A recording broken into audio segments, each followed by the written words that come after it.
So that's really, for me, what that journey was. Like seeing it at its highest.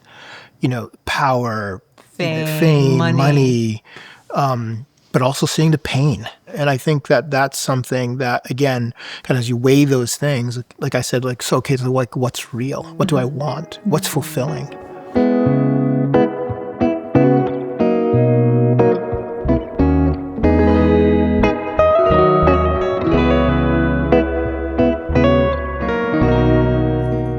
I'm Mira Kaddoura, and this is Into Healing, Austin Edition. On this episode of Into Healing, we sit with Imam Dawood Yasin to explore a journey of transformation from Nantucket and traveling the world as a fashion model to learning Arabic in Syria and now leading a Muslim congregation in Austin, Texas. In this conversation, he shares how Islam reshaped his life and the power of healing through faith, spirituality, prayer, justice, and surrender. This is such a heart-centered conversation in this deeply divided world. If you support our mission of giving everyone a way into healing, please consider becoming a paying member through our Patreon. Your generosity will help bring more meaningful conversations to the world. Imam Dawood, thank you so much for being here. I'm just so grateful to be sitting here with you. First, I wanted to share a little bit my intention behind why I wanted to have this conversation with you. So I grew up in Beirut. I grew up around Muslim women that really inspired me. Mm-hmm. And whether it was on my dad's side, my great aunt, my great aunt, they were like leaders, and they were deans and PhD, and they were all about education. And my great aunt got all women the right to vote in Lebanon in 1951, which is, before black women can vote in this country, which was in 1965.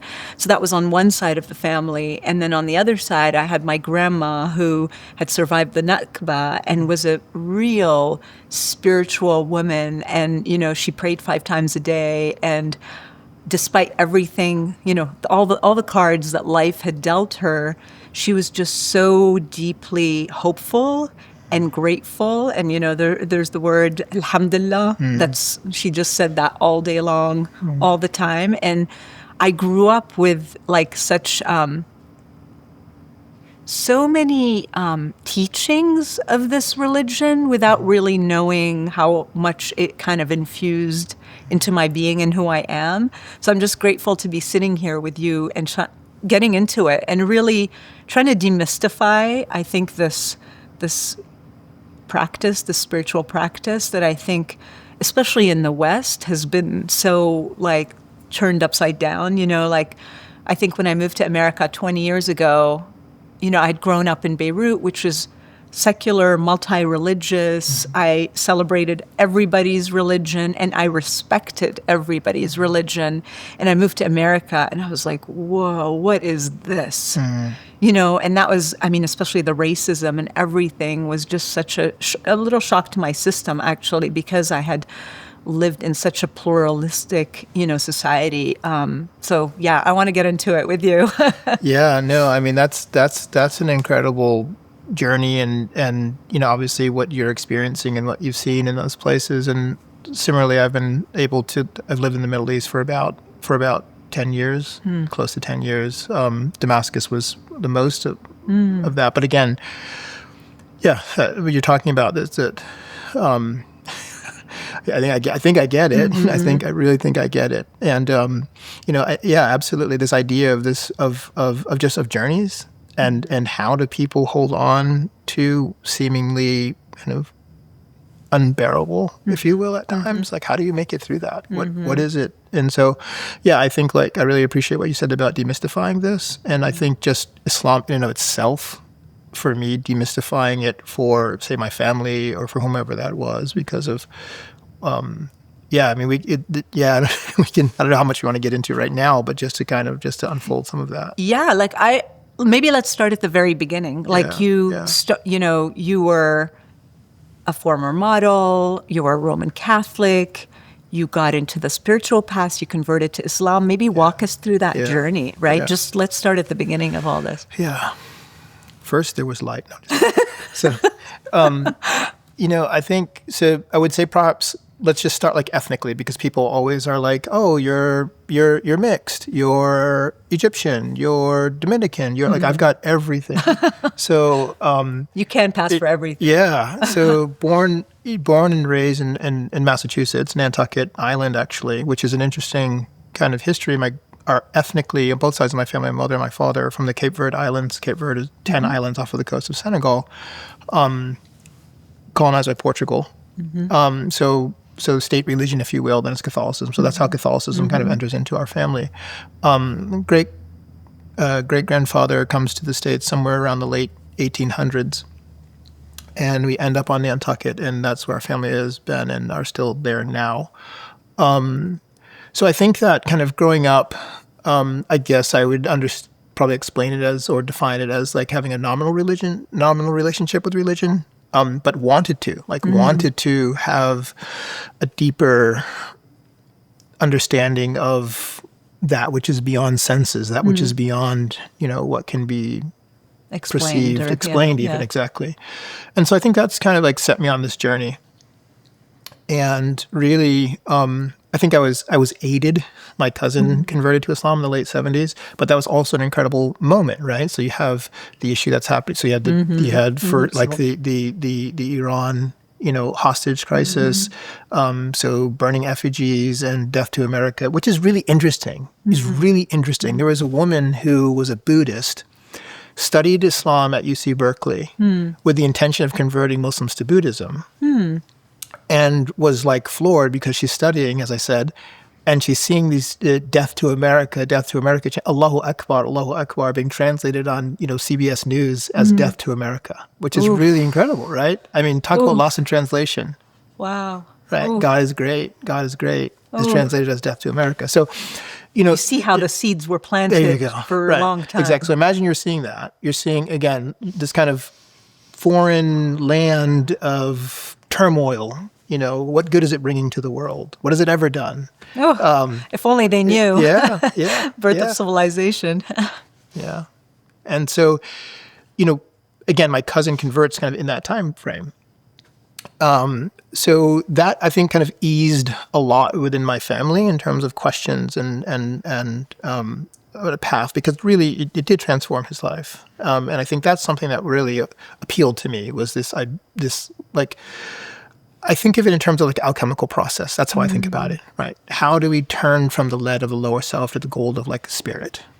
And what brings us there, and how do we get there? So I think seeing it in someone first, I was like, okay, I'm interested in that path. So I think that's kind of in a shortened version of kind of what that journey was like. But I will add, you mentioned the modeling and other stuff like that, which is really interesting, because I feel like maybe many people was like, oh, I found religion, I was in the gutter and like looking out. Like, no, it was the opposite for me. I'm living in Milan and Paris and London and Tokyo, Germany, visiting, and end up in South Africa in Cape Town, like 1996, 2 years after Mandela was released, as an African American modeling. So I was like, this is wild. And it was a market, African Americans. It wasn't a large market in the U.S. You're kind of like, you could do like sports, like, you could like, hey, our football guy or our basketball guy, right? But in terms of like a bank, so just something that had you outside of kind of the what societal perhaps expectations would set. Those opportunities were opening up in South Africa. So was starting to do quite well there. And then just had some moments, that really made me question, what is the path? What is real? What is desired? What is hoped for? So I think that's something that, just kind of getting us into that. Can you share like a moment or two of what those, Yeah. So, two near-death experiences, I would say, really. Because I had seen, I'm in New York. I moved to New York when I'm like 20. I dropped out of college. I'm 20 years old, living in New York. And I just find my way into this space modeling. An agent was out in Nantucket and asked, are you a model? I said, no. Not no. yet. I said, no. And I think she said, if I remember correctly, she said, would you like to be? And I said, who wouldn't? I mean, I was like 19 at the time, in college. So anyway, that was it. And I was going to school in New Haven at the time. So I just took the train down to New York and started to kind of do that. So I'm seeing this wait a minute, like my grandmother and others used to watch soap operas. So I'm like, I know that person. Or, you'd see these people or you've seen them on ads or on the bus in New York.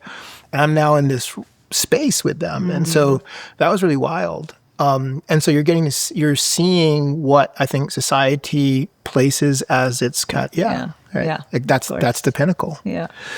And then all of a sudden it's like Oz. You get to see behind the curtain. You're like, if this is the pinnacle, like, I know that's not what I want. So that's really for me what that journey was. Like seeing it at its highest, power, fame, money, but also seeing the pain, seeing like that side of it. And I think that that's something that, again, kind of as you weigh those things, like I said, like, so, okay, so like, what's real? What do I want? What's fulfilling?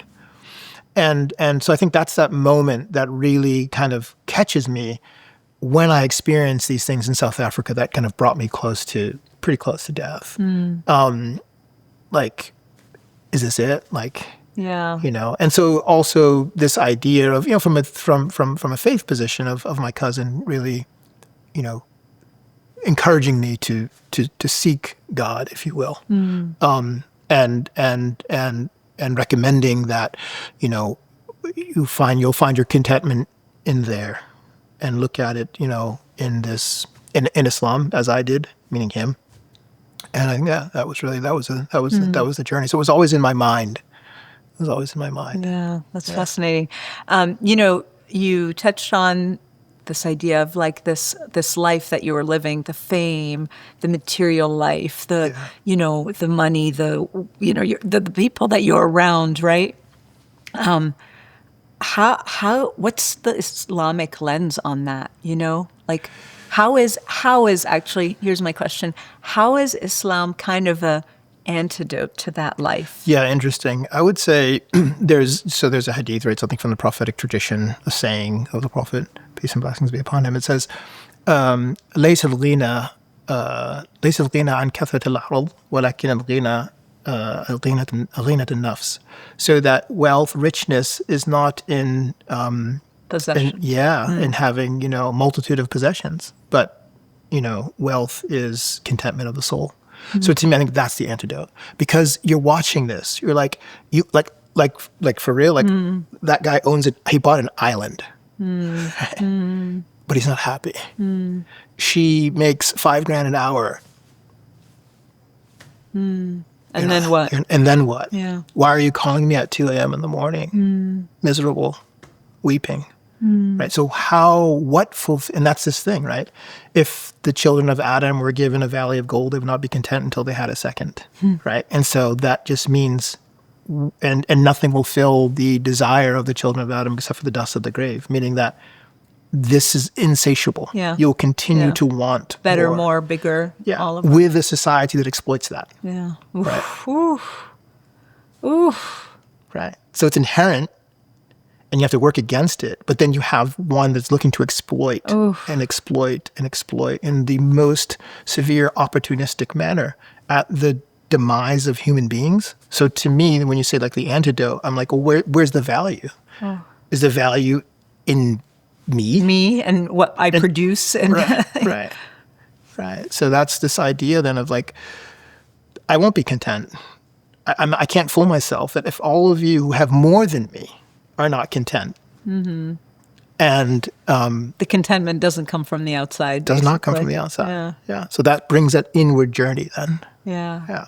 It's so interesting because we're seeing it now live, right, in society, this like hyper-capitalist where people are starting to literally not be able to force stuff, right? Like where they just are constantly on this hamster wheel of working harder and longer and harder and longer, and they're miserable, and it's like the bottom's falling out a little bit. You're being nice. I think a little bit is that's that. I think it's a lot of it. I think it's a lot of it. And you know, I have a thought. Please, this is what this is for. You know, my thought is, you know, if you look at like the Dust Bowl, and you look at the Great Depression, and then you look at like prohibition being lifted at that time, one of my thoughts is that it's to prevent the type of social upheaval that would come out of those two realities, let them self-medicate. Oh. And so I think that that's a lot of what we're seeing right now, in my opinion. I think this, you know, again, I'm going to go out on this limb and just say I think this kind of proliferation that we're seeing of like of weed in the way that we do right now. This is from someone that did smoke for quite some time, but if you're looking at, you know, 9 or 5% THC at the time that it was happening, to 95% THC right now, and to all of the other things to escape us out of, as I said, the type of social upheaval that would happen, I think, if there was real introspection as to pull me away from this, you know, consuming path of consumption, if you will. Yeah, that if I just buy that thing or get that thing, that I will finally be happy, that like all my whole body will just, you know, rest. And I'm making these decisions in altered states. That's right. That's the kind of the other part that I'm making. Like I'm not whole. I'm not healed. I'm not, you know, in a state of stasis, if you will, of balance. I'm in imbalance, and now I'm making these decisions in a state of imbalance. Oh. Right. So that's a thought that I have. Yeah. You know, it's so interesting when I think of so many of the teachings of this religion, there's all these things that kind of bubble to the top for me. Like, for example, one of them is the ethics. Yeah. There's like so many ethics like built into this religion, into the spiritual path. Maybe we could talk about that. I know you've even talked about it in terms of nutrition. You know, maybe that's like a concrete example you can give. But like, how is ethics built into this? Into the spiritual path? Yeah, it's interesting, right? Because I think that many people, again, this is the idea of misconceptions, that many people perhaps when they think about Islam, it's just, you know, we're just talking about this kind of dogmatic approach, and it's just a bunch of Sharia law, right? I guess that's a term. It's like, I just really wild right now when you see on the leadership level, like Texas opposes Sharia law. So you oppose prayer? You oppose charity. You oppose fasting. Right? That's Sharia law. And if you look at the text, right? So it's wild. Like, so they don't know. They don't know. Yeah. They just think it's this word they don't know. They're unfamiliar with, and then it's like somehow seen as something bad. But they don't know if they just did a little bit of reading. Yeah, and that's the interesting thing. Pew did a study one time. It was like, you know, something like, this was like during the 2014, I think, Peter King, you know, New York Ground Zero Mosque, that time frame, right? And it was like 56% of Americans hold an unfavorable opinion of Muslims. But 72% hold a favorable opinion of when they know a Muslim. Right? Wow. Right. So again, just like, and that's a beautiful thing. That's part of the ethics of Quran. Like, we've created you, right? We've created you, you know, from tribes and nations, lita'arafu, so that you'll come to know one another, right? And not despise one another. So this idea, right? It's like, that's what I say. It's easy to hate someone when you don't know them, or it's much more difficult to hate someone once you know them. Like. And so I think that, and that's what I think that pluralism that you spoke about, right? In that time of your family, like, I know my Jewish neighbor, I know we know each other, and these are the stories that we heard, right? Right. Your children would be at my house, or we would send food to each other. Those are the stories I grew up hearing from my grandmothers. Yeah. You know, and I'm saying I heard it as well too from people living in the region, myself. So again, and I think that is something that just rings true within inside of the human spirit, but then we're kind of pushed into believing all alternative narratives. But this idea about ethics, you know, I mean, it's really something incredible. I mean, I think, you know, just thinking about at a higher level, you know, that I'm going to now care about the people that like where did this food come from? And one time I heard a scholar who was visiting from Yemen. Actually, we were speaking at Yale, which I thought was really interesting. So he was saying that he said in terms of food ethics. And he said there was a time that we knew the person who owned the land. We know where the seeds came from. We knew the hand that sowed the seeds. We know the well that the water came from. We know the hand that poured the water on there. We know the hand that yielded the wheat, that harvested the wheat. We know the hands that crushed it. We know the hand. So all the way through, he said we knew where the wood came from that built the fire, right?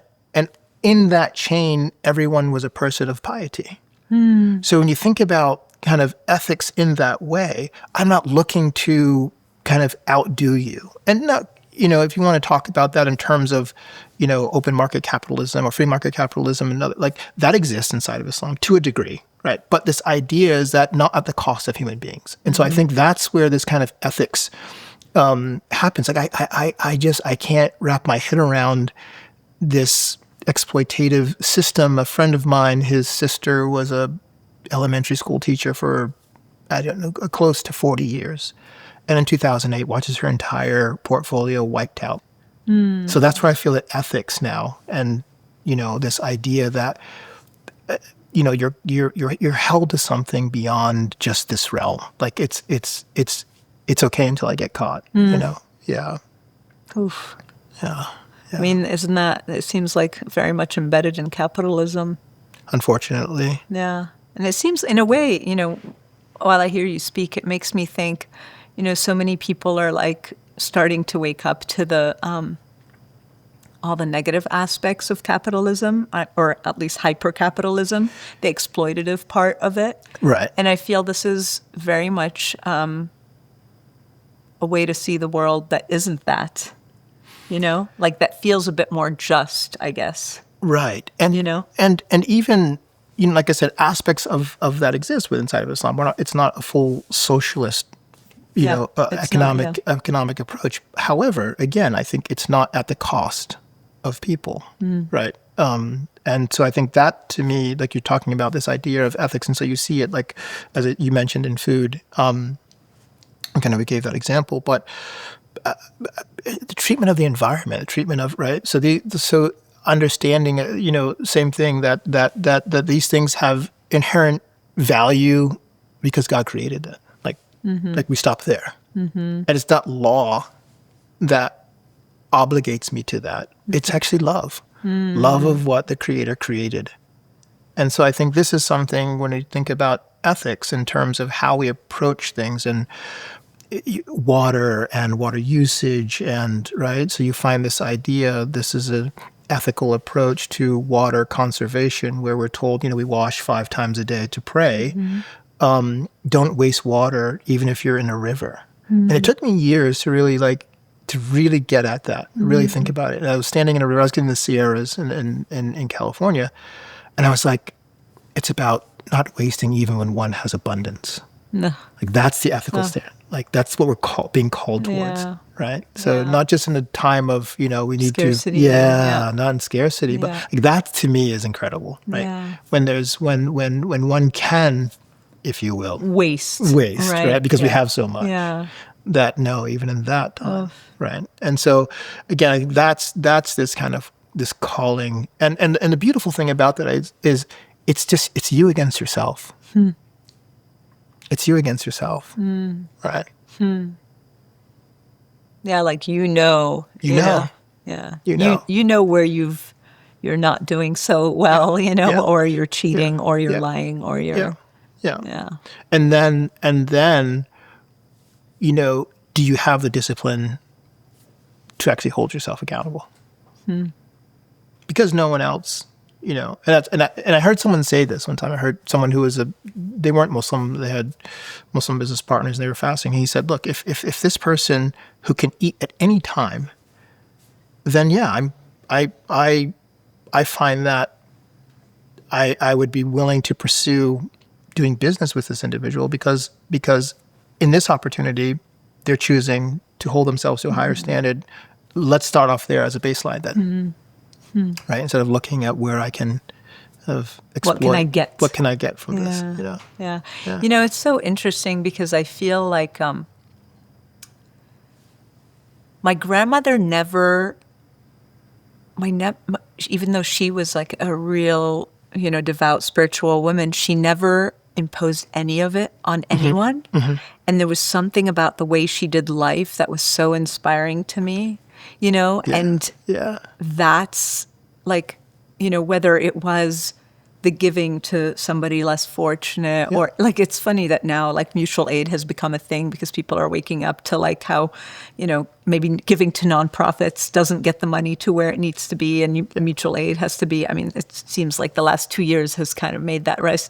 I grew up around mutual aid. Right. Like that's what we did. Right. We always gave money, food, this, that, like that's just what we did. Because if you've been given the privilege of whatever, you should always share that, with others. Yeah, that's an incredible ethical standard that, again, that we'd hold ourselves to. And then, no one's looking. Can I hide, whatever amount that is? Or can I give to this nonprofit and get a tax deduction? It's not because of what I can get. Right. And I think that's so different, when it's like you're giving and expecting nothing in return. It's beautiful. Again, that's a Quranic concept. Like we only feed you for the sake of God. لا نريد منكم جزاء ولا شكورا. We don't look for any recompense nor even any type of gratitude. Like, so that's how you go into this. Because I understand that my recompense will be with God, right? And that God's assistance is with those who assist His creation, right? So again, there is this kind of selfishness, but not selfishness in this realm. If something comes back, that's fantastic. But if it doesn't, I'm looking beyond this. Looking beyond this. Yeah. I want to get a little bit into Sharia law just because I feel like I want to just demystify that here because I feel like people still don't know exactly what that is. Maybe just tell us. Yeah. So, the Shara really is, so you have to look at a code of law, and that code of law is in actually certain areas. So and worship, and it's an area in economics. It's an area in marital family law, we would say. So you have commercial law, family law, inheritance law. So this is all Sharia.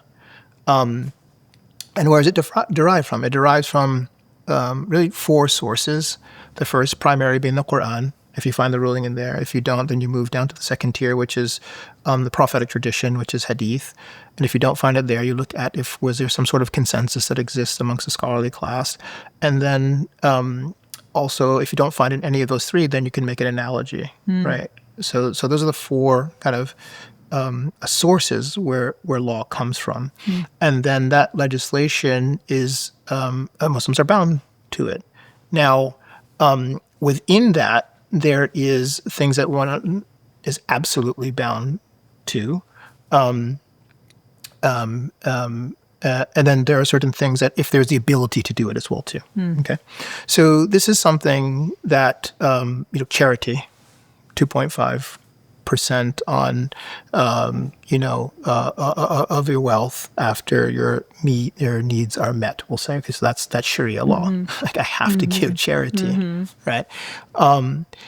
Fasting in Ramadan, that's Sharia law. But also, child, in a divorce, for example, where like that's also Sharia law. And so it has an incredible perspective or breadth, if you will, in terms of what it encompasses. But it encompasses our lives, right, in all aspects. So I think that's kind of in a shortened. Yeah. Can you give us an example of how, for example, how is that different? The economic laws, how are they different than the laws that we see in, say, capitalism? Like how are? Yeah. So I'd say at probably the clearest is that a non-interest based economic system is at the root of it. And give us an example. Like, what does that mean? So, for example, at the easiest level, it is one cannot make money off of the passage of time, right? It has to be, so for example,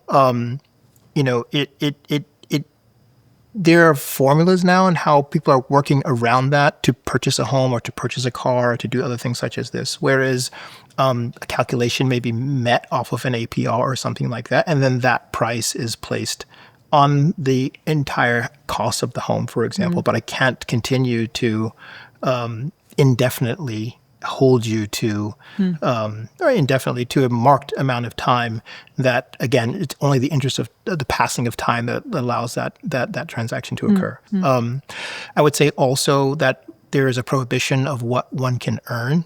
So you can't earn from things which are unlawful. You can't earn through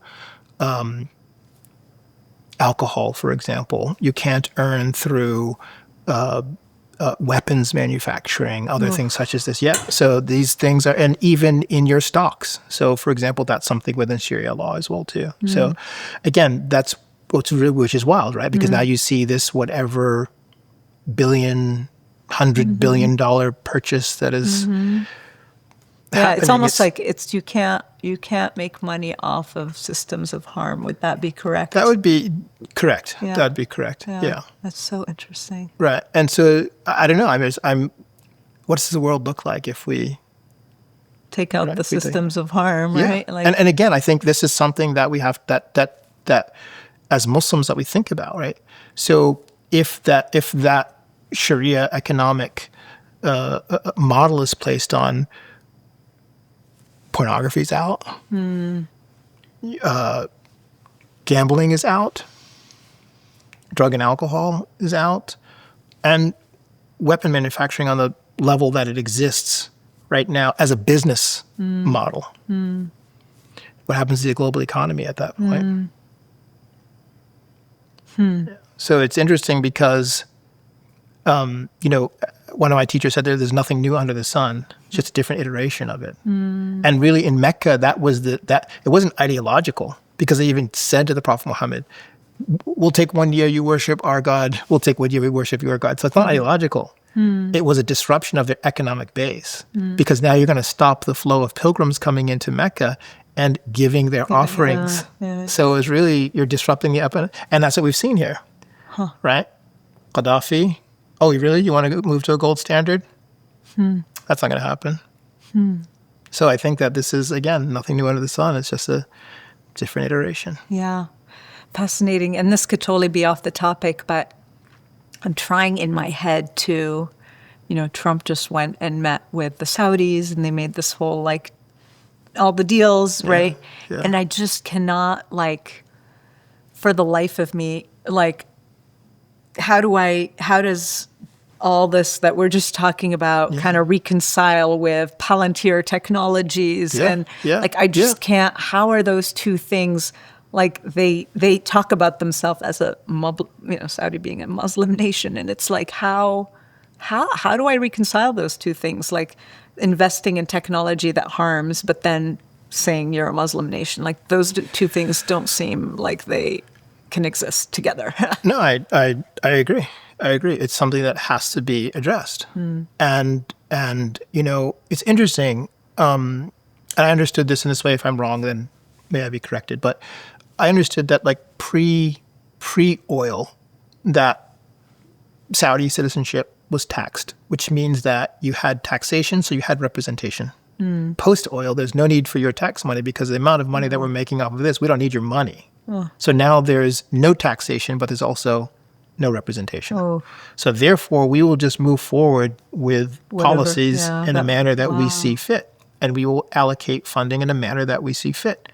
And if one opposes that, then we have means in which we will respond. And again, so how do you, I heard once that the obligatory tax, if it was paid by the princes,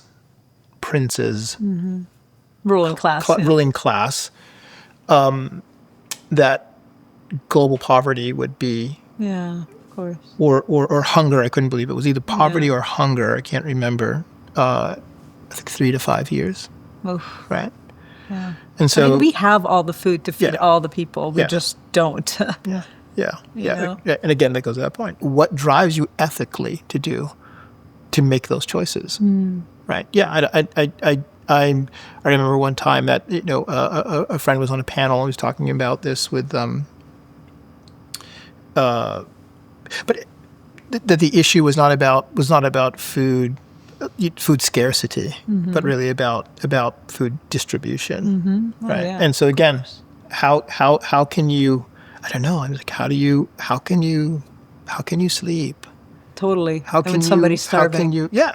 Yeah. And you have the ability to I mean, change. literally, You have that, the ability to that change it. Yeah, I know. It keeps me up at night. Like when I cook, I'm literally like, can I infuse this food? And by feeding others, can I send some of that energy to those Yeah. starving? Because Yeah. it's like, Yeah. it just, I can, like if a random stranger knocked at my door, Yeah. they would be fed. Yeah. I don't even have to know where they come from, what religion they Right. are, nothing, right? Yeah. They would be fed. So the idea that we can withhold food from somebody that needs it is just beyond me. I mean, I'm going to get really emotional. No, I completely agree. I grew up similar.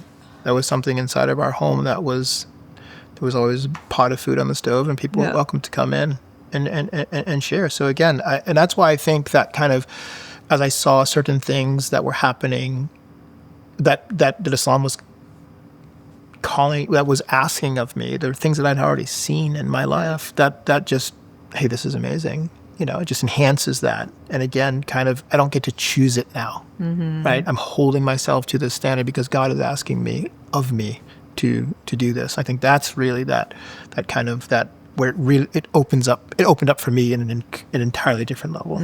Yeah, so interesting.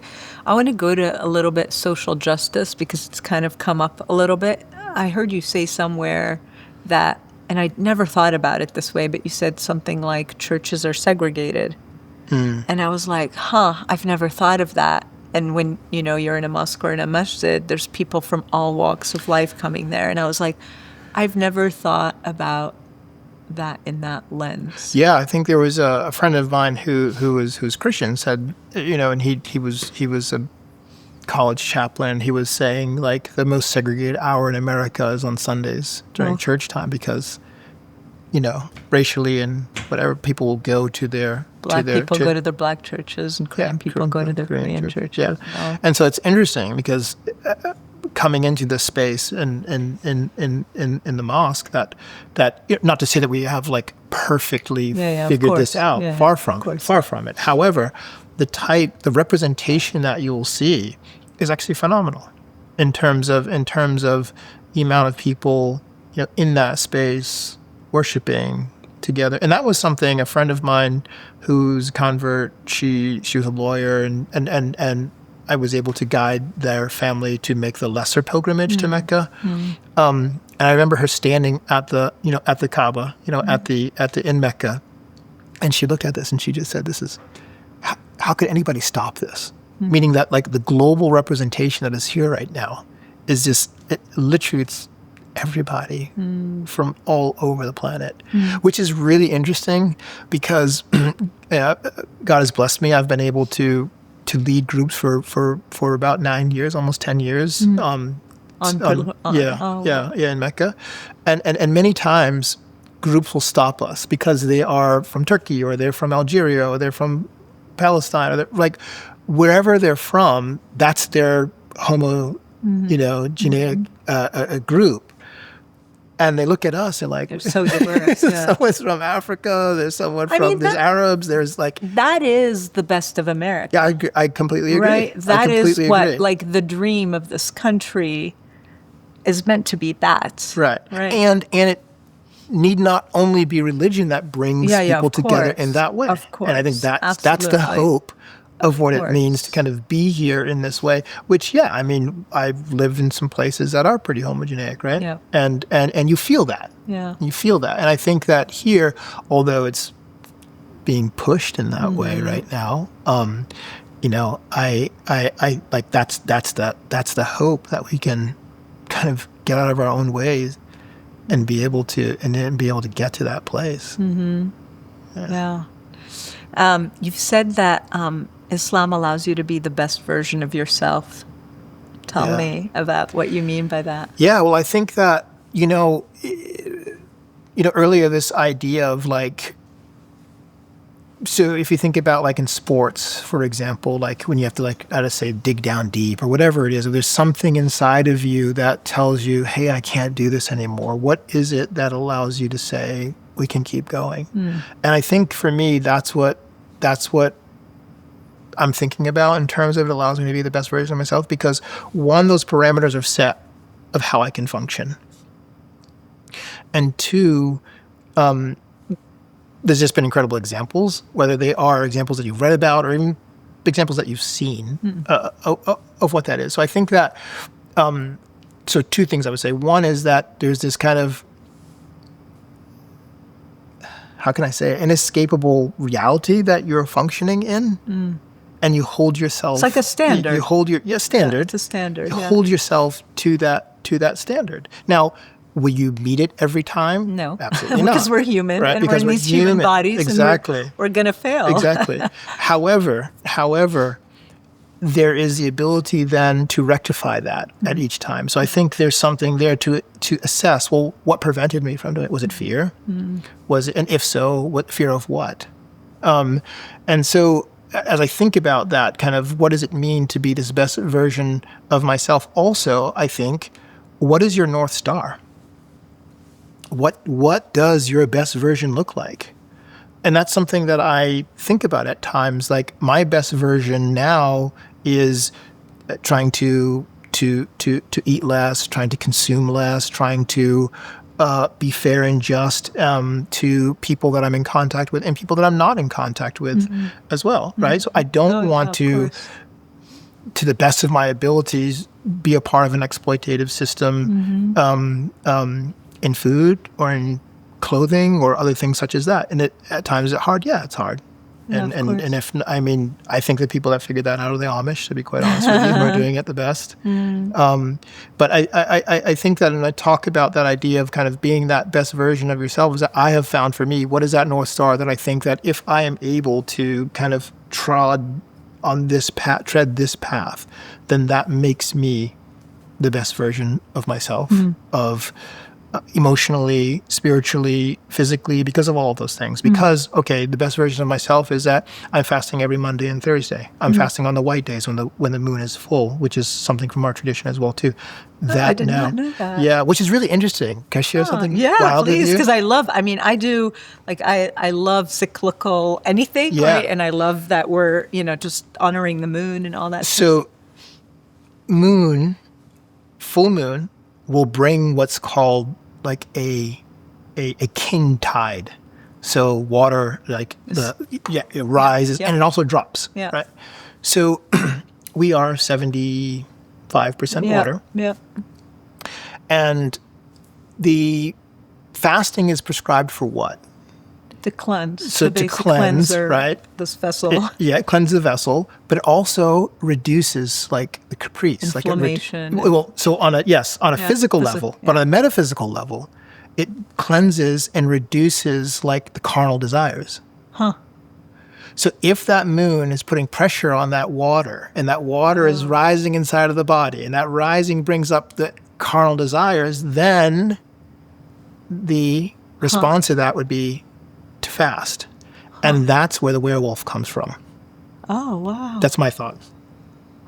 Right? On the full moon, the werewolf is out, right? So in terms of lore, is it just human beings that are full on given into their carnal desires? And that's what the werewolf was. But anyway, that's my own theory as well, too. Wow. So again, just kind of connecting that idea of reduction. And it's really interesting because Islam talks about that. It says that, in our tradition, that the devil, if you will, but kind of these negative forces and energies, right, runs through the veins of the children of Adam. So restrict them through fasting, right? So again, that's this idea. We all have the propensity, we all have the ability to harm, right? Absolutely. I mean, abolition talks about that a ton, right? It's like we all have that ability. We're in these human bodies, but how do we lessen the harm? Correct. How do we try to minimize our harm? And so I think that... And repair, obviously, when we've done harm. Right.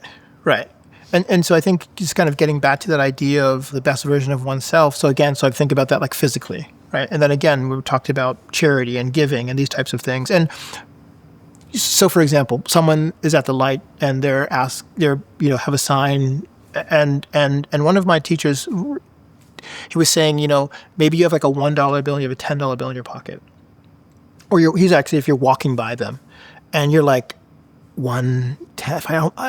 I'm too shy to pull both out, and he sees the 10, and then I give him the 1, and you're a miser, and so our teacher was like, no, like you have to fight that, because in that moment, we believe like the devil's trying to give you out to get you away from giving. So you're lost if you 110, you kind of run that through your mind, and you walk away, you end up giving nothing, you lost, right?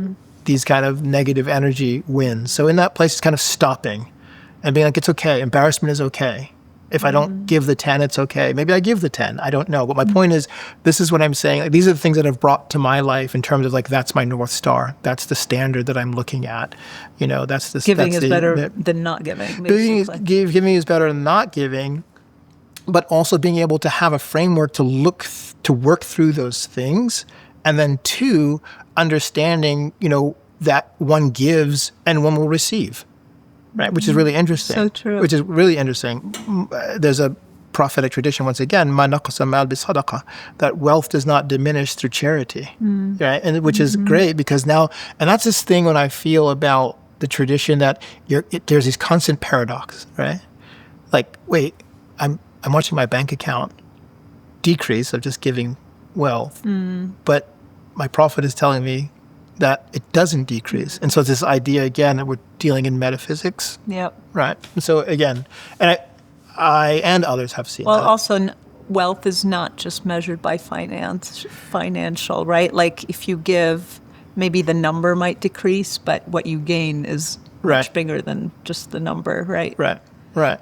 I'd love to hear an example of, like, you talked about financial, just you personally in your life, like how these teachings kind of help you become the best version of yourself, like giving concrete examples in like what you feed yourself, how you go about economically. Like, I would love to just get examples, like tangible examples of how you lead your life. So one, I would say that I try to live completely debt-free. So credit card debt or other debt such as that, because it's connected to that system, which is a interest-based system. So that's just a standard that I have for that from economics. I would say. Can I ask you a question about the debt, just because I find it interesting? So a lot of people can't like buy a home without taking out a mortgage. Or in your position, is it more about renting, or is it more about like saving the money and then buying what you can afford? So a little bit of both. Up to this point, I've rented because of that position and not feeling comfortable with it. There are now what we call Islamic financing options that exist that are avoid interest. So it's a dollar for dollar amount that one can receive a loan for, right? So you borrow $425, you pay back $425. That exists. So that's where I'm at right now, and hopefully we'll turn that corner soon and be able to because there's nothing wrong with it, even creating wealth for one's children or whatever that may be, whatever it is, right? So that's kind of the standard on wealth. On food, I would say that really looking at trying to look at and source and be cognizant of systems of where we're purchasing from, trying to do our best that we can in that. Much easier when you have fewer children. Of course. I have 3, so yeah. I have 5. Oh, wow. Yeah. So, but and then with that, I think is so my big jihad. I said the J word. Maybe we should explain what that means too, because that's a big it's a big one, right? So really, at the root of it, jihad is to struggle, right? So now kind of taken to this, which is really interesting, holy war, which it doesn't translate. So here we go, translation once again, right? You translate it as holy war. Holy war would be harbul muqaddas, would be holy war, which doesn't exist. There is no word for that in the Arabic language. Yeah. So this idea about struggling against oneself, my big struggle, what I took on about 13 years ago, was to eliminate sugar from my diet. And you talk about inflammation, you talk about these types of things. So no sugar for the last 13 years. Yeah, I mean there have been slips, but and are we talking about like added sugar? Are we talking even fruit? Processed sugar, added sugars to things. But and fruit is all good. Fruit's good, yeah. And even for a sugar substitute, using a date sugar or monk fruit or molasses or honey, those are pretty much the area that we function in. But to try our best and we've done it as a family. That's amazing. To try our best to right, time is going to do to this thing what it's going to do. Mm-hmm. So whatever I can do to aid in not accelerating that process, then let me do that. And so that, and really looking to carbohydrates as well too, is something a reduction in terms of breads and gluten-free. And so this has been a journey for about 13 years in that space. Now, I say that why? Because there's something which is like, okay, we worship, but there's something like a sweetness of worship. And that sweetness of worship, I'm sorry, is hard to work through when you can barely get up and get down. Like, if I need to prostrate, but I struggling because my back is inflamed and my hips are inflamed and my knees are inflamed, and now I'm that 55-year-old uncle sitting in a chair for his prayers because I can't fight and struggle against the lower self to reduce these things that I know are causing harm in my body. So that's been a space that I've kind of approached in terms of food. So you asked about that in terms of economics. Can I ask you a question about how do you, because I know how I talk about food in general with kids and stuff, and even sugar, to limit it. How do you talk about, because you've been doing it since your kids were young, how do you talk about it with them? So, because obviously they're exposed. There's birthdays. There's stuff that they go to. Yeah. And how do you teach them to discern, right? Yeah, and I think that's part of that challenge of like the discipline as well too. And it's really interesting. And I'll go back to it, but just to so my wife and I agreed probably about 2 years ago, like on the Eid, so the end of Ramadan, after fasting for a month, they're able to allow that, like they can get some donuts and Snickers and Reese's cups and these types of things.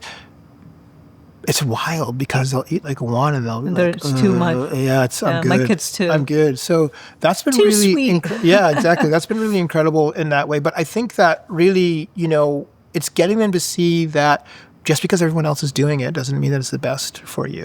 And that's the kind of framework that we've we've kind of put in front of them. And then I think it's incredible because now even when they have a choice, our eldest daughter, she's out and working now. She's 22 and pretty much holds herself to that same standard. Now, again, I think that once you begin, and also education has been, when the Harvard Journal of Medicine talks about addictive properties stronger than heroin and cocaine for sugar, like that's something that we share with our children.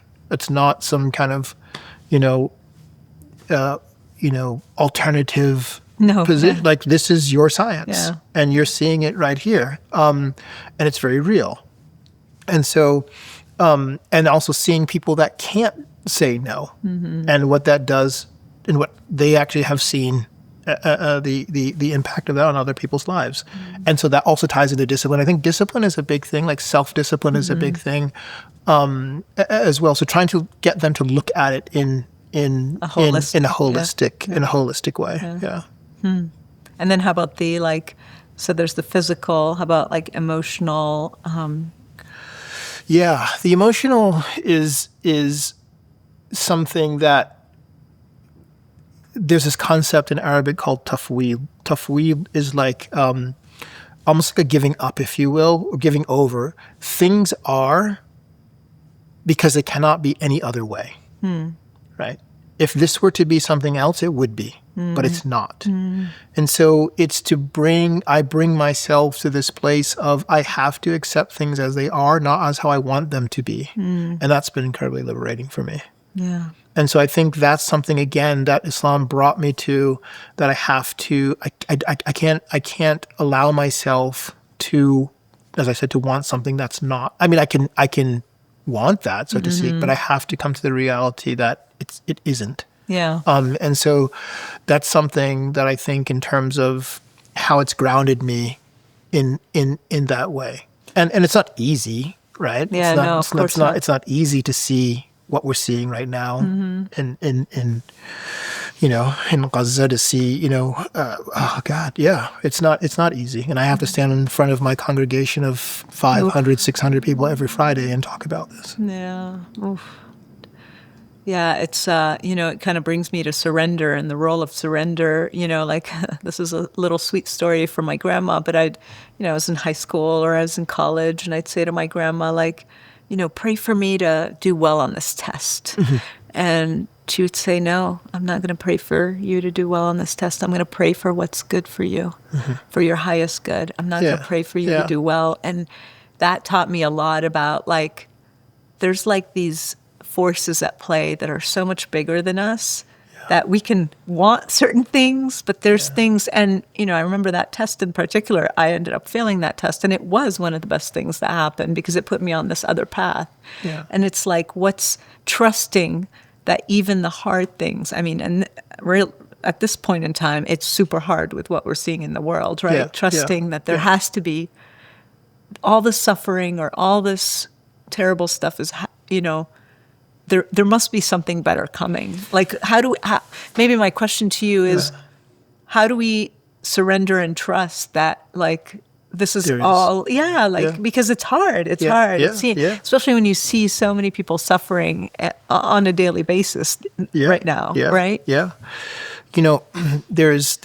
Again, I believe that the Quran is God's word, literal. And so when I read a verse that says, "Asa an takrahu shay'an wa huwa khairun lakum, wa asa an tuhibbu shay'an wa huwa sharrun lakum, wallahu ya'lamu wa antum la ta'lamun." Perhaps it is that you detest something and it is good for you. And perhaps it is that you love something and it is harmful for you. God knows and you know not. And so when I think about that, let's go back to now God knows and you know not. God in this tradition is the all-knowing. So all-knowing is what? All-knowing is يَعْلَمُ مَا كَانَ وَمَا لَمْ يَكُنْ وَمَا لَمْ يَكُنْ لَوْ كَانَ. And it's that part that is just incredibly liberating for me. He knows what was and what is and what will be and what was not were it to be. That's what's incredibly liberating for me. And so now I attach the knowledge to wisdom. And I attach the knowledge and the wisdom to, I only want good for my creation. But this is something that I've said. And when I was asked that question earlier about the price that one pays, what if God's love language, or not what, in my understanding, is that God's love language is different than our love language. There's this incredible story in the Quran about the prophet Joseph. It starts off from a place of envy. His brothers are envious of him because they feel that their father loves him and his brother Benjamin more than they do of themselves. So they create a story and they bring him out and then they falsify his death and they throw him in a well and then he's taken, brought up from the well and he's brought to the home of the king of Egypt at that time. He's falsely accused of sexual impropriety or immorality. He's prisoned for some time. He's released from prison, and then he becomes given the position over, the distribution allocation of their food and grains, and that makes it to the king of Egypt. Now, if you go to the beginning of the story, God describes it in the Quran as, we will convey to you, we will narrate to you the most beautiful story. I'm like 90% into it, you're like, where's the beauty? Right? Betrayed by your brothers, your blood brothers, thrown into a well, falsely accused of, I said, sexual immorality with the king's wife, falsely imprisoned as a result of it. Where's the beauty? But all of that is a process that one goes through. Or Moses being placed in, what is happening to the children of Israel at that time, and placed in a basket and sent down a river. Right? So what does this look like? And that takes me then to have confidence that as God brings people through situations, that they may not be the manner in which we want to go through them, but they always end up landing on their feet, if you will. That's how I continue to see this. And again, if you look at what Muslims have endured, throughout time, historically, we'll say, but even as recent as now, it's really incredible in terms of like the human spirit and the ability to endure. And so I kind of place my trust, place my trust in that. And I think much better translation of what you said is tafweed, even is this idea of surrender. Ufawwid amri ila Allah, that I surrender my actions, my beings to God. And that's why I said, kind of coming to that realization, that acceptance of reality. Would I want it to be something else? I would absolutely want it to be something else. But it's not. So I have to move forward with this, and I have to kind of accept it the way, and surrender to that. Yeah, like some people have said, how do we stay hopeful in these times? Yeah. What would you say to that? We've endured through this, and that it's not for waste. I honestly say, and I'll say this, I've said this in my congregation as well too, I don't know that I can answer that question for you. Other than that, I have just seen what has happened before and where, it has come out from an end, and that it's temporal, it's not eternal, and that this abode is an abode of tribulation. It's not an abode of a kind of purely peaceful realm, as much as we would want it to be. And at the end of the day, right, metaphorically speaking, that there is justice. You may not meet justice here. And this is one of my... Not in this world. I mean, everybody's trying. A lot of people are trying, but... Yeah. And one of my teachers said this, is an Algerian, like Bedouin, like desert man who says, if this concept that justice is not met, then Hitler does what Hitler does and then takes a cyanide pill and removes himself from the world, and there's no justice for the people that were the recipients of that evil, then this is a horrible place to exist. And so I hold on to that. I try to share that with people. And again, I understand that it's difficult at this moment to make that through. But I think if we look, take it as near as civil rights and Jim Crow in this country. As I said, as being someone who's African American, hearing the stories of, and I'm living in the North, right? We're in Boston, where it's the seat of the Quakers and others that are there to aid in the abolition, supporting the abolition movement. I don't live in the South. I didn't grow up in Mississippi. I didn't grow up in South Carolina. I didn't grow up in, right? So if we look at that and kind of, again, what the human can endure and go through, I think that spirit just kind of gives me hope to continue going through. I don't know. It's hard. It's really hard. I get it. Sometimes maybe because I grew up in Beirut and there was, war when I was young. Yeah. And some days I'm like, I don't want to endure anymore. Like, do we ever get to rest, and not keep like I have this joke where I say, I'm a professional endurer because I can endure anything. Yeah. But some days I'm like, I don't want to anymore. This idea of that we're just constantly have to push and push and push. Yeah. It's like some days we just want to rest, And I think that's okay. Absolutely, I think it's okay. It's okay to retreat, whatever term that we want to use for it. But I'm just saying it's okay to have that time. Like I'm exhausted right now. I am. I'm exhausted. I can't. And this is one thing, just personally. So I was at Dartmouth at the time when the Haiti earthquake happened. I just remember one of the professors there saying that, he was encouraging people not to continue to look at the imagery that was because he said that it borderlines voyeurism. And it really struck with me because the impotence that one feels of consuming this like imagery over and over and over and over again, it's absolutely taxing on the soul. And so from that time, I don't watch these videos and these things like that. As soon as that stuff pops up or comes into, my social media, I just personally, I can't allow that to come in on top of everything else that is happening that one, will read to know about what is going on. And again, that's some advice that I've shared with people, but I also get it because then when a woman tells me, well, I've had 27 members of my family killed, or this young boy that I just met the other day recently graduated college and said 63 members of my family have been killed, I'm just looking to see that maybe someone who's missing walks by and I see them in one of the images that's put this way. I get it.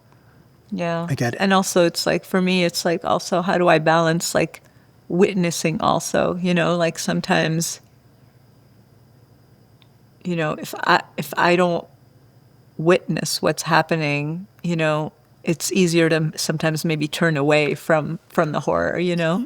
And sometimes I feel like I just owe them to witness what's happening. Absolutely. And honestly, all of what's happening lives in my bones, right? Like, right. I don't even have to look at it. I know it.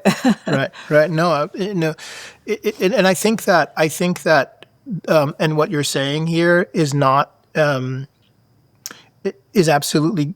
I feel like I'm saying it just in a different manner, and for people to be able to feel that, maybe I don't have to like you said, kind of physically watch this, and not for the idea, like you said, of separating oneself from it to act like it's not there.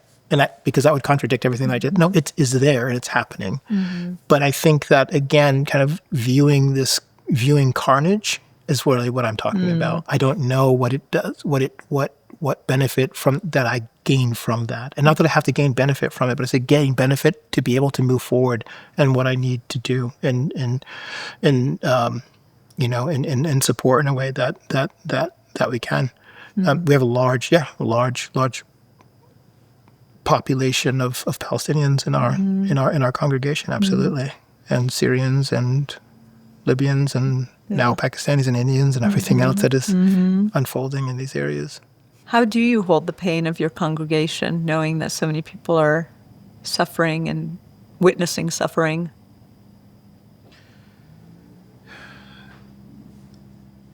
I don't know if I have an answer to the how. But I think I understand the why. And that comes from probably not wanting to do it, but finding myself in this position again and again. For what reason, I don't know. But I think that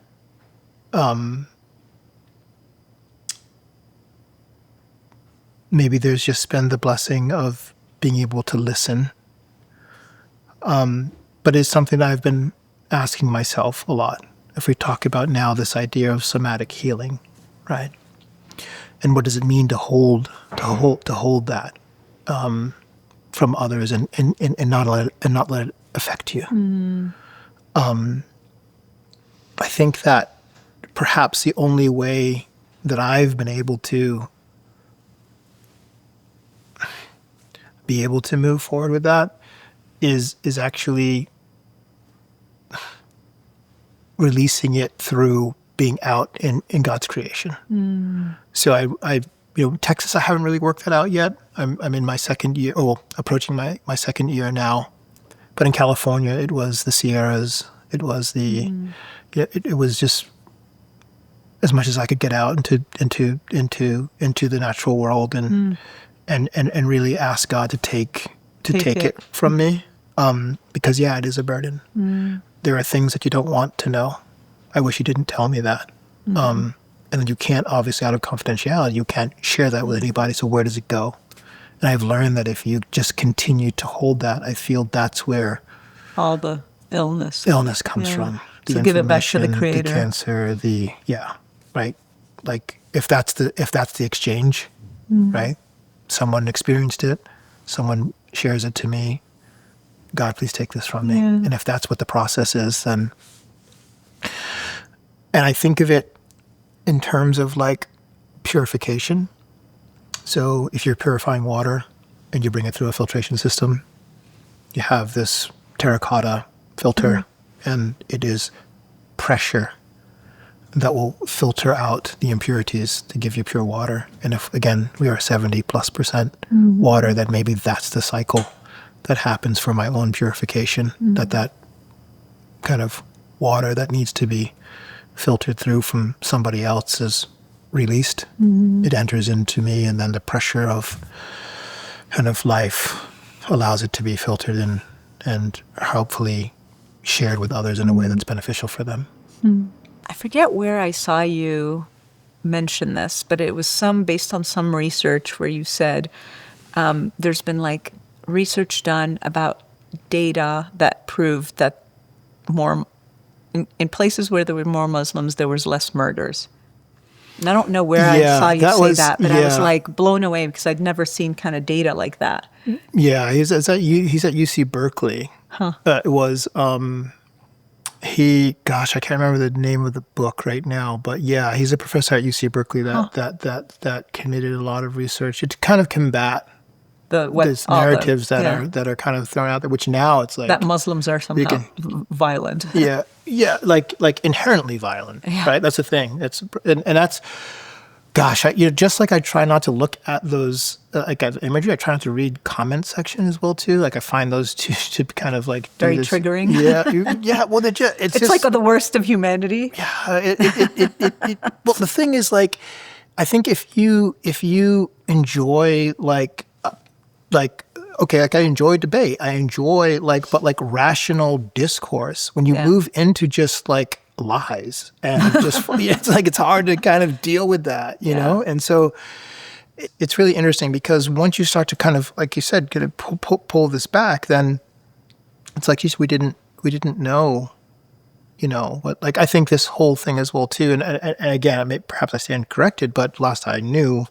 You talk about like welfare recipients who are with the demographic in the country that is the highest per capita, right? It's not people of color, and that data is there, and so again, it's something. Again, I could easily find out. I recall who that is. Maybe even just send it to you. But yeah, he did a really interesting study, quite in depth on just kind of looking at that, and also recidivism. Right, so you have a lot of Muslims that are converting while being incarcerated, and you look at like the recidivism rates of those that are incarcerated and embrace Islam, and those that don't. Those numbers are there's something there about that. And again, this is that not everything is perfect, obviously, right? But just that there is data that is showing that is moving towards that. So it seems like your life is very much. I heard that your wife is training to be a midwife, which is a healing path in and of itself. I birthed with a midwife, my third child, so home birth, all that. Maybe tell me a little bit more about your healing path alongside also your family, just like kind of how as a family you've kind of So I would say definitely to that point, all 5 of our children were born at home. With a midwife. And part of that was to avoid the system. The system, and also to be able to control certain things that you would want to happen. So within the Islamic tradition, the call to prayer is called in a child's ear at birth. And so this is something that's really important for us. Like, a child is coming into this world, like, that's the first thing that we'd like the child to hear. So it's one of the things that we ask the midwives. They weren't Muslim, that who are our midwives, and absolutely respectful. And that, or just things like that you get to control, like the amount of light you get to, like, you know what I mean. So the environment becomes yours. But then also, there were certain practices that we had in terms of that. Like, there was certain. There's a chapter, the 36th chapter of the Quran. It's called Yasin, and it's known as the heart of the Quran. So this is something that we read, like, once we found out that my wife was pregnant. We read it like every night, and then read it through birth. Like during labor. I'm sitting right next to my wife and kind of, reading this, during that time. So these are things that kind of. And can you tell us a little bit what that chapter is about? Yeah. So it kind of deals with three things. It deals with, kind of, if you will, calling to God. It's oneness, if you will, monotheistic, approach, to one's accountability. And then also kind of the reality of the afterlife. So the kind of the three, if you will, primary sections that or themes that are found in that chapter. And actually, that was the first chapter that I heard of the Quran. Obviously, Dawood Yasin is not my birth name, so I did actually change my name.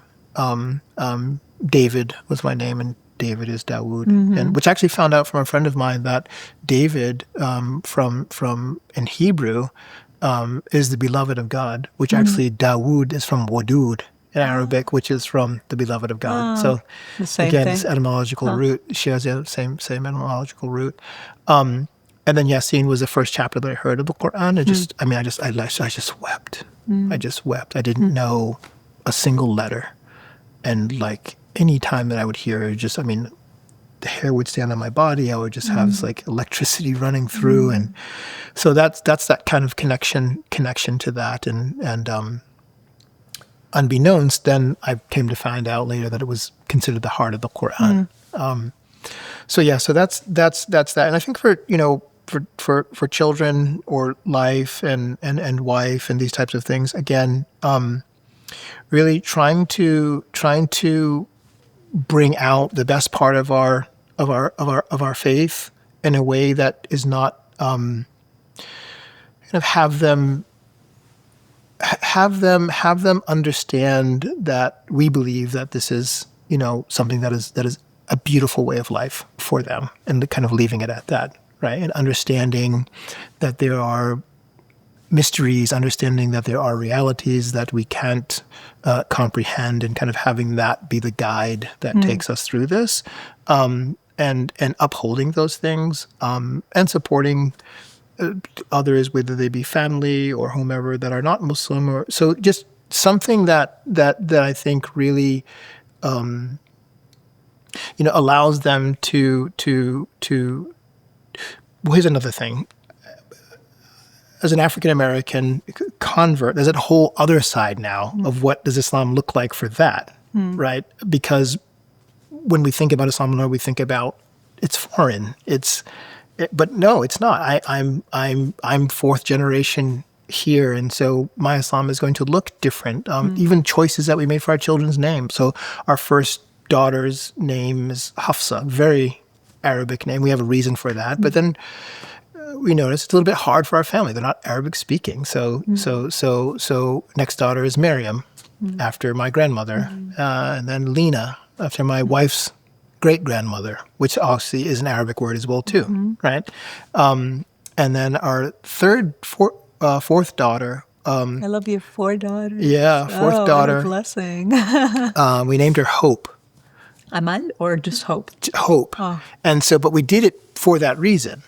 Because what we found is that, like, look, my family they're African Americans living in New England. And so if Islam is going to make sense to them in any way, then yeah, here's a name. And so I actually wanted her to be named Sky. But I lost that argument with my wife because we have Samet, right? You'll find a woman's name would be Samet, right? And so my thought is, and why can't we just translate into English directly from Arabic and we're all good? But somehow it doesn't work that way, which is interesting because other languages, Persian, Urdu, you'll find names that people have that are not Arab and no one bats an eye at it. And all of a sudden you come and you say your name's Hope, or Eleanor, right? Imagine Eleanor. That's El-Nur. El-Nur, yeah. Yeah, or this is my son Alfred, El-Farid, right? And so again, kind of bridging that gap, kind of that being able to be a bridge between cultures in that way is, so our children are kind of our hopes for that, right? Hope, pun intended. And then we have a son. I named him Abel. Abel, yeah, after Adam, right? Cain and Abel, and just also someone within our family who was a really just a happy man, and whose name was Abel, and just really enjoyed company with him and how he would make people feel. So that's kind of where that is. So a lot of people are struggling right now. I think what we're currently witnessing in this country, what we're currently witnessing in the world on our phones every day. A lot of people are struggling with anxiety, with depression, with just the weight of the world, and really having a hard time seeing a way out, right? And I feel even some people are like, even this idea of God, right? They struggle with that. They struggle, like, where is God if all this terrible stuff is happening? And one thing before I get into you answering this question, even if you could, some people are even turned off by the word God because I think religion in general has been either weaponized or used to push certain agendas, politics and religion kind of colliding. So maybe just start by saying, what does God mean to you? You've touched a little bit on, it just means all of creation.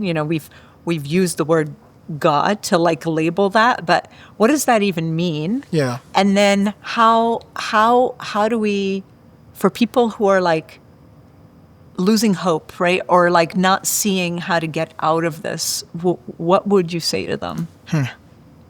Interesting. Could we do a whole nother podcast? Yeah, totally. We need a whole other hour for this one. So I think the first question, what is God? Again, I'll kind of perhaps put my theological cap on and just think about this, about, a supreme being that exists outside of time and space. Because I think about this, I think about first principles. And if you think about first principles determines that there has to be matter. And now we're stuck. And in theology, it's called an infinite digression. So I'm here because my father is here, and their mother and father is here, and their mother and father. At one point, it doesn't work. So if you think about this in this concept of that's why for me it's easy to accept this idea. And again, as I asked my cousin, what happens if you're not right, when I was a young boy, and I was kind of asking about his Islam. Your cousin who converted. And he said, well, look, I've tasted enough of this world, and I feel like I'm living a righteous. I like the way that I live right now, and so this idea that I feel that we're this idea that matter didn't exist and then was brought into existence. It's almost like we have to accept that as dogma. As scripture almost, right? There's no questioning that. But yet you didn't answer the question. Where did matter come from? And then I feel like not only where did matter come from, where did the space come from that matter then was brought into? So Who then created everything? Yeah. Where did it all come from? Where did it all come from? So I think to me, that's this idea then of, and then I think that as I think about this, then I can't give it to just chaos. That there is intelligent design. If you look about just that the planets are in orbit, but then the manner in which they are in orbit. Or something as simple as photosynthesis. Those trees are giving off oxygen right now that we see. Why not the reverse? Why aren't they taking in oxygen and letting out CO2? And our respiratory system is like, so when I look at these, for me, it's too much Yeah, to it's too intelligent, there's a wisdom there. There's a wisdom there. And so to me, that's what I'm thinking of when I think about God. That God, yes, a creator, the all-wise, the all-knowing, the all-hearing, the all-seeing, these types of this idea, the all-just, the one who says that my mercy outweighs my wrath. So it's not this kind of heavy-handed. I'm waiting for you to make a mistake so I can blast you, if you will, punish you. That's not what I understand from what is explained in terms of religion. And really it's interesting here because we think about it in terms of like theology. You have God's pleasure, so therefore it seems like the opposite would be anger. But it's not. It's actually justice. So from a theological position, you have God's pleasure, and the opposite of that then is his justice. And so to me, like, that makes sense. I'm not an angry God. Your actions anger me per se in the way that you're anthropomorphizing God's, giving him emotion, so to speak, and those types of things. And so that's this kind of convoluted way of trying to make sense and kind of tie this all in. Like, that's when I think about in terms of God. In terms of making sense, it's an incredible question, right? So this idea of why does evil exist in the world if this is an all merciful God, right? And really, I think what it comes down to is we can either have it one of two ways. We can have a way in which God determines our actions, or we can have a way in which we have free will. Or we have a way, there'd be a third option, where he determines some and we have free will in some. The understanding of this is that God created this and set things into motion, if you will, and gives the ability for human beings to have free will to make choices. Now, it gets a little bit tricky in that God is not uninformed of what the human being will do because of what we mentioned before, that he knows these things. So your actions are existing inside of God's knowledge, right? You're not doing something and God is informed. So therefore, these actions that we see in the world, per se, from human being, natural disaster is something different. And that's a whole kind of different but man-made answer, harm. But man-made harm is from human beings' free will. And so if you have the free will to choose that, then you have the concept of what I said, of God not being angry with you, but you have to deal with God's justice then. Because the parameters have been set in terms of how we are to act. Now, will we live in a perfect world? No. But the kind of disregard of those things, like that to me is the point that, I think would reduce that incredibly. In terms of that, and that's what I find now, right? And like you said, even inside of religion, I get it, right? But I think that's the human experience, and I think at times we want to shift that responsibility to God, and not accept it within ourselves, right? And so even if we began to say, okay, well, what about natural disasters? Then there's a verse in the Quran that talks about that. That says, that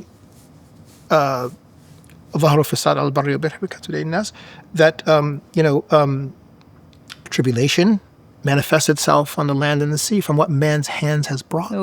Like to give them a taste of what their hands have brought, but in hopes that they will return, like that they will stop doing what they're doing. So again, do we now just shift this to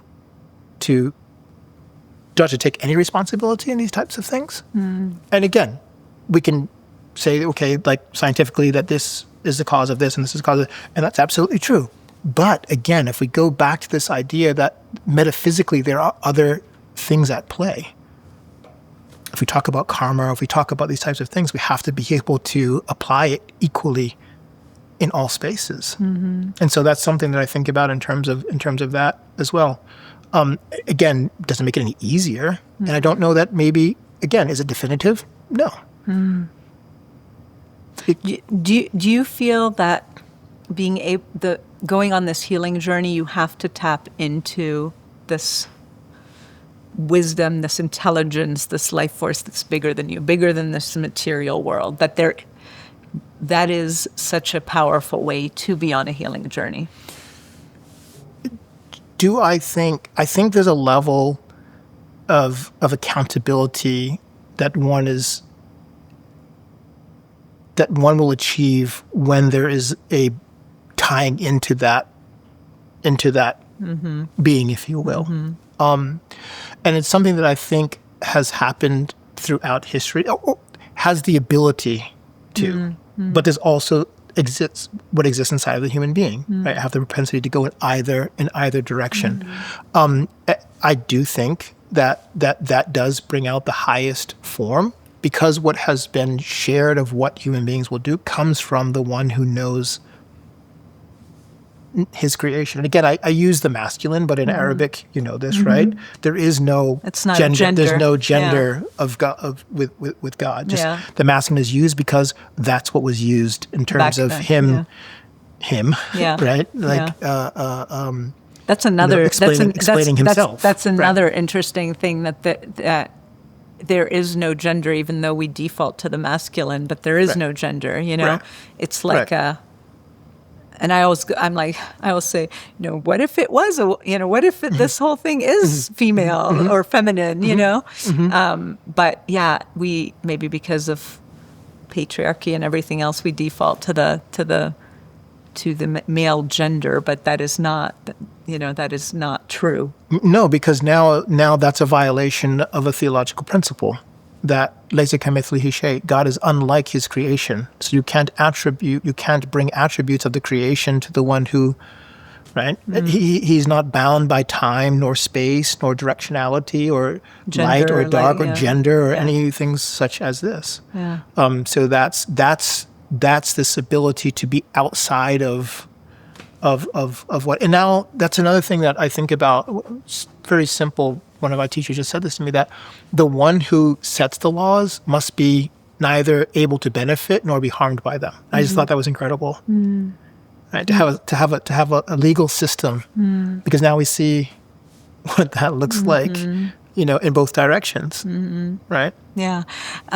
It's interesting that I just remembered, like, a lot of people, when I use the word Allah, people think that that's like a Muslim God. And I'm like, no. Yeah, exactly. Allah just means God, or the creator, or the higher, the I can't even say the person, because it's not a humanly being, right? That created all, the entity that created it all. And it's like, there's even confusion there that Allah somehow is like this Muslim God. Which is really... And it's like, no, Christians call Allah Allah, and Jews call Allah, like where I'm from, like all the religions call God Allah, because that's what the name of God is in Arabic. Yeah, my Quranic instructor, when I was leaving Damascus, he gave me a Bible in Arabic, right? It's clearly written Allah through the entire. So it's really wild, isn't it? But it's all the distortions, right? Like Allah, you're worshiping the other God. Like Christians saying that. So then, what do you say about your Arab Christians? Or wait, have you not thought about that yet? Yeah. And so, but just take this. Let's just take two things. Let's just take Spanish and French. Are Spanish speaking people? Forget even Christians. Well, we'll say Christians because it makes the argument much easier. But are Spanish-speaking Christians saying Dios? Like, is that a different God? Spanish God? Is Dieu French God? Yeah. Like, so this is this, which is really interesting. There's a lot that explains this in the beginning of Jefferson's Quran. I don't know if you've read this. So Thomas Jefferson, had a Quran. And he talks about that, just kind of this, where this is coming from. And in the beginning of it, he talks about, like, this is something that's happened, it was talked about, Muslims and actually Catholics were kind of placed in a similar category because of allegiances to other than the Christian Judeo God. And so it's very telling in there, because then it moves into the easiest of that claim, which is linguistic, right? And which is just so absurd. It goes back to the beginning of what we're talking about, translating Allahu Akbar as death to America. It couldn't be furthest from the truth. You're glorifying God. Well, it fits the like propaganda, the 100%. Lies, the agenda of vilifying, dehumanizing a group of people. Like that's all it is, right? They're controlling a narrative in order to harm a group of people, right? And they do it to Muslims just like they do it to African Americans, right? No, absolutely. and so it's really telling, I feel like, because at the root of all of that, in my opinion, and what we're talking about on this podcast is like, it's because you're unhealed. That's my opinion. I can't think of it in any other way. You're not allowing yourself to be healed. Holy. You're just holding on to all that. All the things that either you've been told or you've been led to believe, and you're holding on to those, and somehow those help you belong somehow, or help you kind of reinforce your story, versus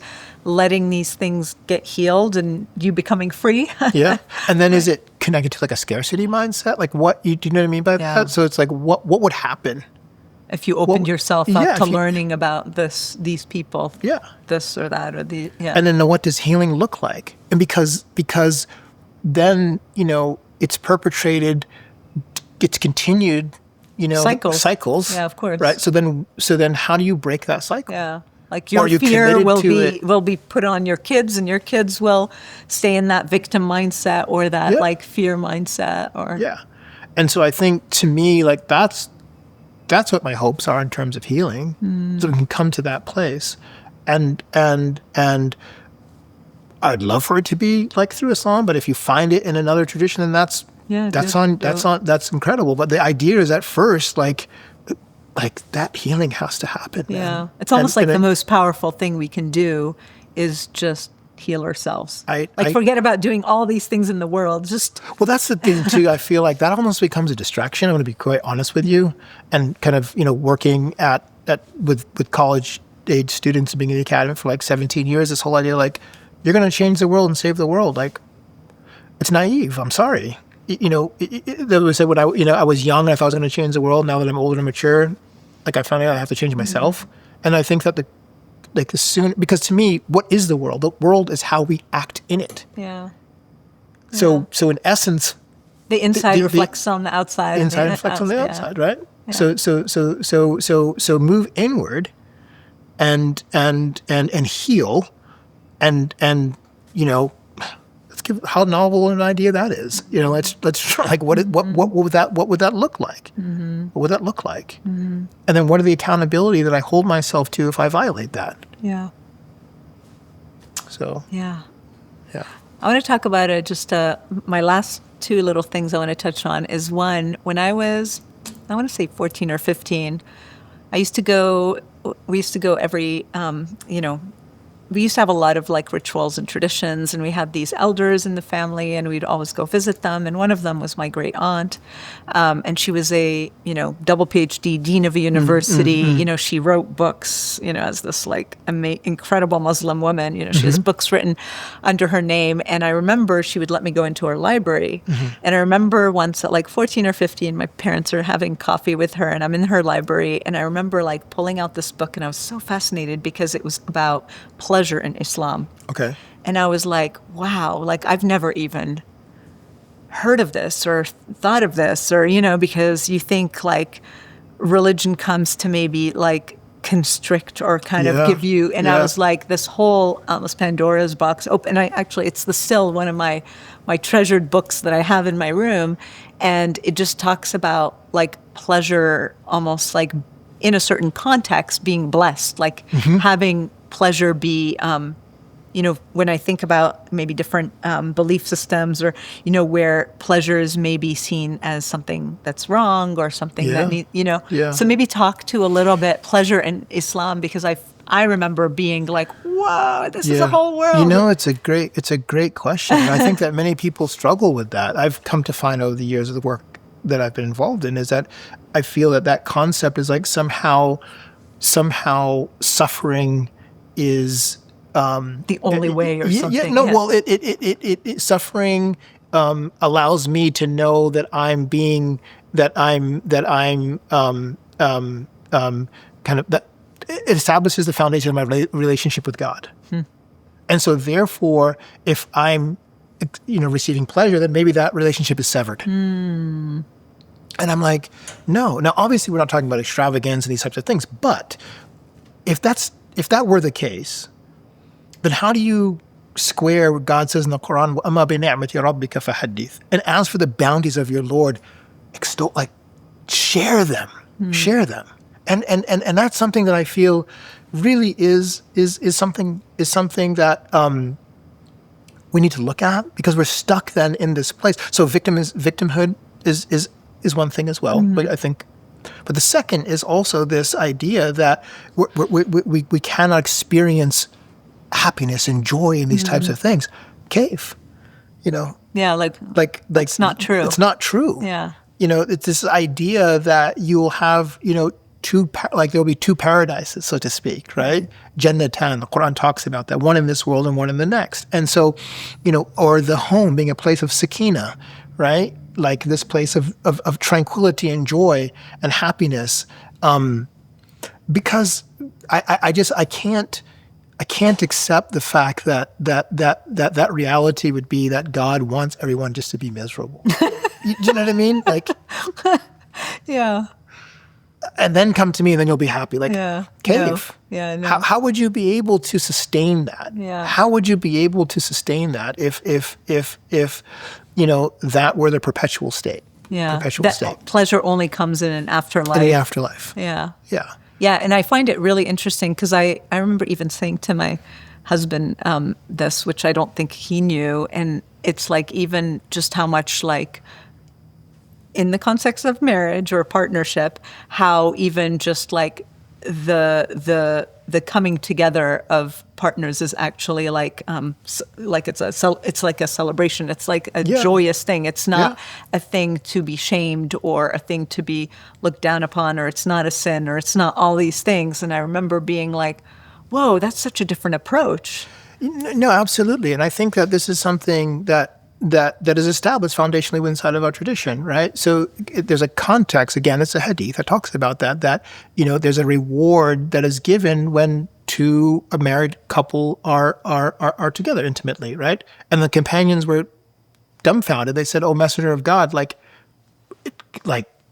there's a reward for that?" And he says, yes. Why? Because when the opposite is the case, right? When there's illicit relationships that happen, it's punishable. Right, meaning it's sinful in front of the eyes of God. So God is not just going to like, hey, don't do that because it's sinful. He's also telling you, hey, do this because it's pleasurable and beautiful and all that. Yeah. And one, you enjoy it, and also it's something that I'm calling you to towards. So I don't know. I found that to be really telling, right? And it's kind of that reality of our existence. The last question before I kind of go to my last thing is community is such a huge part of this spiritual practice. And I feel it's kind of foundational. Like we're always in community and we always invite people into our community. Maybe speak to the importance of community. Yeah. I think that for me, I really love what, like, it talks about water. It gives this concept of like water and rocks. So the water will take the form as it flows over rocks, and Islam is that way as it kind of comes through culture, it moves through cultures. So I love seeing the practice of Islam through different cultures. And then when people can come together to witness that with each other, to understand that with each other, I had dolma. So an Iraqi man gave me dolma on Saturday. When I took the lid off, I'm like, where's the dolma? So they make it with cabbage. They don't make it with grape leaves. It's like and malfouf. It's more like we of have what we would- both. We right. have both. So, but it was really interesting. My daughter and I, and I think that they used maybe like a kind of grain pasta inside of it. So I'm getting into food, but anyway, it was just my point is that this idea, because everyone there's incredible stories. Like that's the thing that I think about. There's stories, there's journeys, there's history, there's all of this richness that comes into your existence and your being. And so for me, that's why I think that community. That's what community represents, the opportunity for that joy to be shared in that way. Again, pleasure. But I think that, this communal aspect also, there's also a pragmatic, like there's a pragmatism to that community as well too. And so now that's one of the wisdoms of the 5-time daily prayer, of being in the mosque, of coming and kind of being together, if one can, or however many times, maybe it's 2 right now. You can do it in the morning prayer is at 5:45 right now. The evening prayer is at 10 p.m. Maybe those are 2 times that one can come, or just one of them. But my point is that there's some point in the day that you're connecting with people daily. And I think there's something telling about that. Because, maybe there's a proximity to people at work, but we don't gather with them, or kind of other than work, there's not a thread that brings us together beyond that. And I think that this kind of does that in a way. And so what's really telling about that as well too is that then that kind of formula, if you will, is actually global. If you walk into any mosque and you walk into any congregational prayer, it's the same thing is going to be required, expected, and known. And so it builds a community in that way that I think is quite beautiful. Yeah, it really is. Prayer, when you literally pray, you're bowing down, you're kind of surrendering, you're on your knees. There's something for me that, maybe because I grew up seeing my grandmother pray, but there's something inherently peaceful in that, because when you're on your knees and you're bowed down, you can't harm anyone. Which I find so powerful. Like you are literally in surrender. Yeah. So I would love for you, if there's anything you want to elaborate on that, and the power of that, of saying, I surrender and I bow down, and, Yeah, well, it's interesting I can't harm you if I'm in that position. I literally cannot physically harm you. So I would say 2 things. One is, let's take it back to even preparing to pray. And it's natural element, right? So you're using water to wash yourself to pray. So you're washing your limbs, you wash your face, you wash your hands, you wash your head, you wash your feet. And you're coming in contact with the natural world. And actually in society, in a traditional Islamic society, prostration would not be on a synthetic carpet. It would be on some form of a natural fiber, right? So you're coming in contact with the natural world. This idea of, actually there are 3 stages, if you will. There's the standing stage, which is qiyam. So think about that, like I'm standing in front of God. Now, if I were going to take humility to the next level, then I actually bow to God. But then the 3rd stage, which is the final aspect of the prayer then, is to actually prostrate, like you said, and bring what is the highest, which is the brain, like the head is considered the highest physically, but also metaphorically, of our intellect and our face and these types of things. And actually, I take the most sacred part of my being and place it in the lowest place for the sake of God. And there's a tradition that says that the servant is most closest to his Lord in the state of prostration. And again, not gender specific, but the masculine is used. The servant is most closest to their Lord in the state of prostration. And I think that there was a profound experience I had one time. I was in New Hampshire, and I prayed outside, and I remember my forehead touching the ground, and it was really cold. And I remember just saying to God, like, bury me in a place where it's warm. I don't want to deal with this. That's why you're here. God brought me to Texas. Amazing.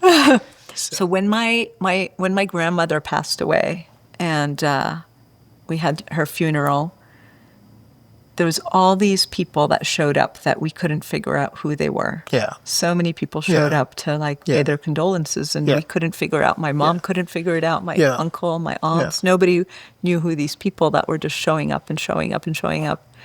And my grandmother, because, she survived the Nakba, became a refugee, all that stuff, kind of my grandfather ended up dying through that whole process. Ended up raising 4 kids on her own. And when my uncle, who was the eldest, got to a certain age, he started supporting his mom. And as he got older, he supported her as much as he could, more and more. And so at some point in her life, she was able to, maybe probably in her 50s, finally be able to do the things that she really never got to do when she was young, which is travel or, do all the things that, once we have money, we like to do. And we just thought, she was basically spending this money on her life and living a good life. And when she passed and all these people started showing up and we started trying to inquire, who are all these people? We found out that all these people that were showing up at her funeral were people who she had put through college. And she had put through college with the money that my uncle was giving her to live a good life. And she never told anybody. Yeah. Amazing. And that for me, represents the beauty of being a person on this spiritual practice, right? Yeah. To not only be generous and not only to give. And she was literally putting Palestinian refugees through college, and it's not only to be giving, but also to not feel like you even have to tell anybody about your giving. Right.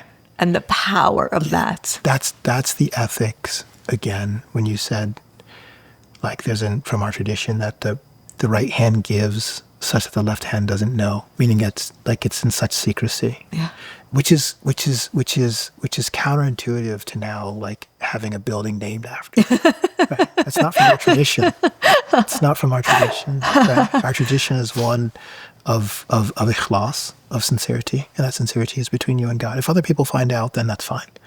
But to hear that, God bless her, God bless her, God bless her, it these are the examples, right? And to be able to witness that and to see that in the human spirit, that, to give, even though the Quran talks about that, and I'm not saying that this is the case, but it's just that those will give, even though poverty be their lot, and that's what I was talking about. So again, it's hard for me to articulate, but being called to the best version of myself, that, those are the doors that I get to open and say, okay, what's this one look like now?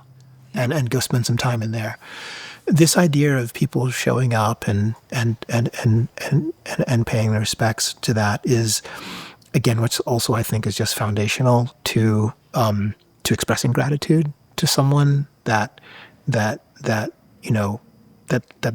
lived this tradition, right? I think it's very different of what are you gonna do? Right? That's what I ask my students a lot. What are you going to do? Who are you going to be? And what are you going to do? And that's this kind of, again, when I talked about this kind of alchemical process, right? We're trying to get to that state of gold. Yeah. And this is a part of the elixir that helps us to that.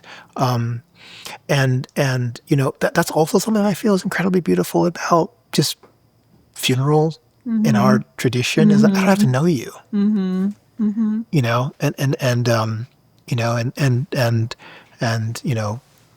people just show up because, one of God's creation is returning back home. Yeah, and how we have it over 3 days, and the community comes together, and even how we have the 40th day, and the community comes back together. Yeah. Yeah. There's such power to that. Yeah. And it's really interesting because that calling, remember I said when a child is born, the call to prayer in the ear of a child is because there is no call to prayer in a funeral prayer. So it's a representation of it is the send off, if you will, delayed for that time. It's interesting that you say there's no prayer, because I've always heard prayers at the call to prayer. Oh, call so to the prayer. adhan. So I'm talking about the adhan, right? Yes. So the prayer itself, absolutely. Yeah. But there's not a call to prayer, right? Yeah. At a janazah. Yeah. Beautiful. Yeah. Thank you. Yeah. No, thank you. Thank you. That was so beautiful. Inshallah. Yeah. Yeah. I don't know if there's anything that you feel left, if there's anything left unsaid, or if there's anything that you feel called to share that maybe we didn't cover. I don't know. I mean, I think about like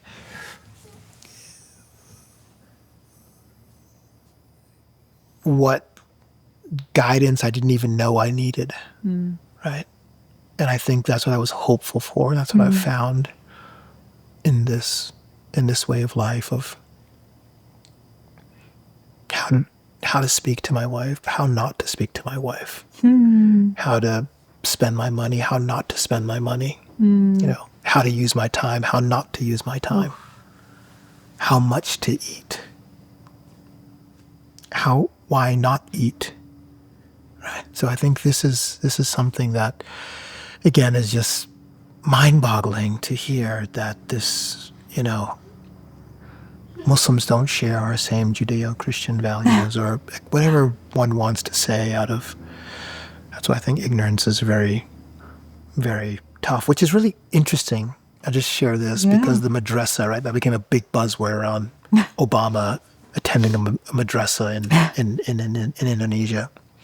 Which is just the translation as a school. Right. But it's actually interesting because in Arabic, darasa, so to learn. Right, to learn. And then you have here, which is madrasa, the place where you learn, literally is translated as the place where ignorance is effaced. Because darasa in Arabic means to efface ignorance. So that's what we're after. Right? And then to be a talib.